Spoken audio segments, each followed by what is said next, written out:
ఓం నమో భగవతే వాసుదేవాయ.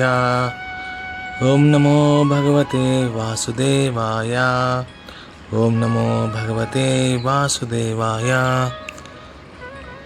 నరసింహకృష్ణ తెలుగు భక్తి ఛానల్కి స్వాగతం.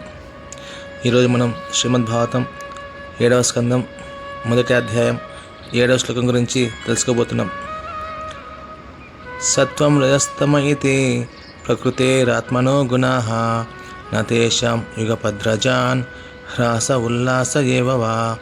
భావం: పరీక్షిత్ మహారాజా, సత్వ రజస్తమంలోని త్రిగుణములు ఈ భౌతిక జగత్తునకే చెందినటివి. అవి దేవదేవుని తాకనేనను తాకవు. ఆ గుణములు ఏకకాలంలో వృద్ధి చెంది కానీ లేదా తగ్గి కానీ పనిచేయజాలవు. శుకదేవ గోస్వామి పరీక్షిత్ మహారాజుకు చెబుతున్నాడు.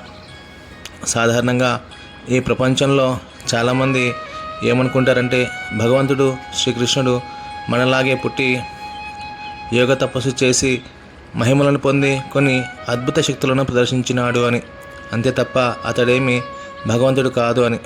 ఇది చాలా తప్పుడు అవగాహన. భగవంతుడు శ్రీకృష్ణుడు పుట్టినప్పుడే చతుర్భుజ అవతారంలో రావడం జరిగింది. అంటే శంకు చక్ర గదా పద్మాలతో స్వామి తన సొంత రూపంలో అవతరించాడు.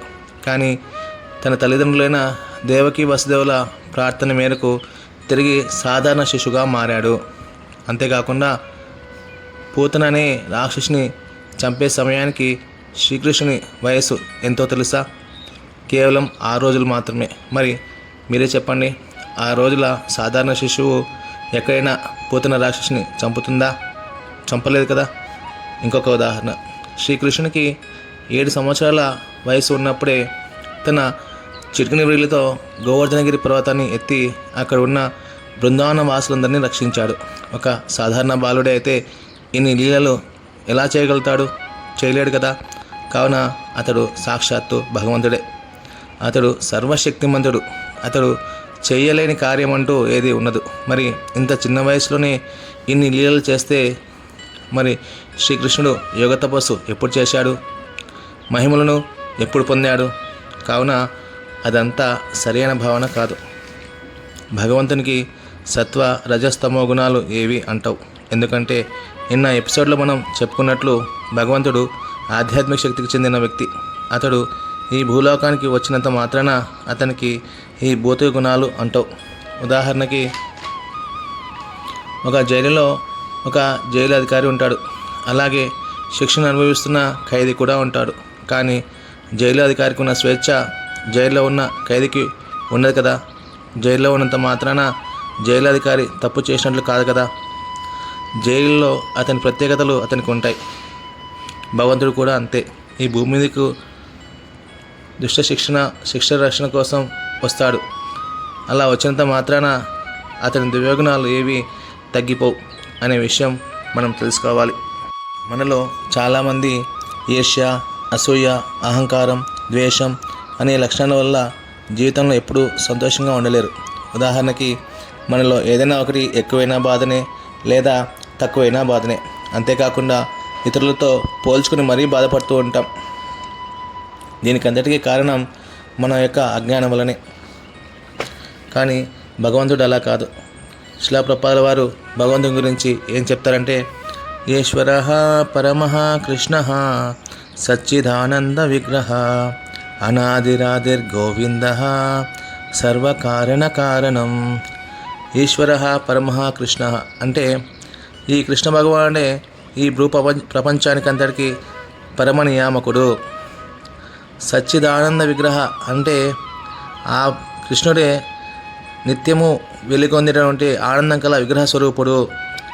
అనాదిరాదిర్ గోవింద అంటే ఈ గోవిందుడే అనాదివాడు మరియు మొట్టమొదటివాడు కూడా ఇతడే.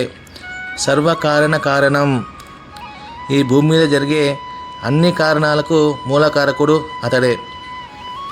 అంటే ఉదాహరణకి, మనం చేసే తప్పులను బట్టి జడ్జి రాజ్యాంగం ప్రకారం శిక్షలు వేస్తాడు.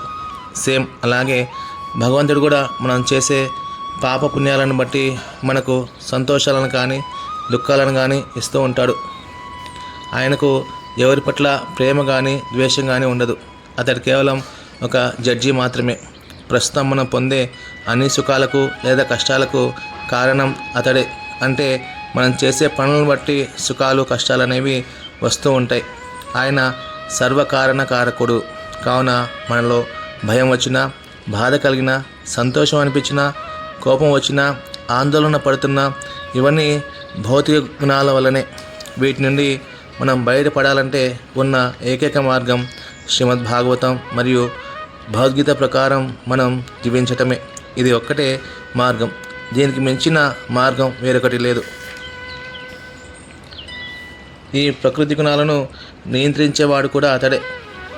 అంటే మన గుణాలను కూడా అతడే నియంత్రిస్తాడు. ఎప్పుడంటే అతడు చెప్పిన ప్రకారం జీవిస్తే మనల్ని సత్వగుణంలోనికి తీసుకుని వస్తాడు. దైవీహేష గుణమయీ మమ మాయా మయా దక్షేణ ప్రకృతి సూయతే. అంటే ప్రకృతి, కాలము అతను చెప్పినట్లే పనిచేస్తాయి. కావున చాలామంది అనుకుంటున్నట్లు అతడు మనలాగే పుట్టి కొన్ని కార్యాలను చేసి వెళ్ళినట్లు కాదు. అతడు భగవంతుడు. ఏనాడు ఈ భౌతిక గుణాలు అతనికి అంటవు. అతడు పూర్తిగా ఆధ్యాత్మిక లోకాలకు చెందినవాడు. కేవలం మన కోసమే, అంటే దుష్ట శిక్ష రక్షణ కోసం ఈ భూమి మీదకు వచ్చిన మహానుభావుడు. కావున మనమందరం మన యొక్క నిజస్థితిని తెలుసుకొని దేవదేవుడైన శ్రీకృష్ణుని, ఆ యొక్క శ్రీహరి పాదాలను ఆశ్రయించి సర్వశుభాలను పొందుదాం. ఈ శ్రీమద్ భాగవత కథాశ్రవణం మీకు నచ్చినట్లయితే దయచేసి నరసింహకృష్ణ భక్తి ఛానల్ని సబ్స్క్రైబ్ చేసి భగవంతుని సేవలో మీరు కూడా పాత్రలు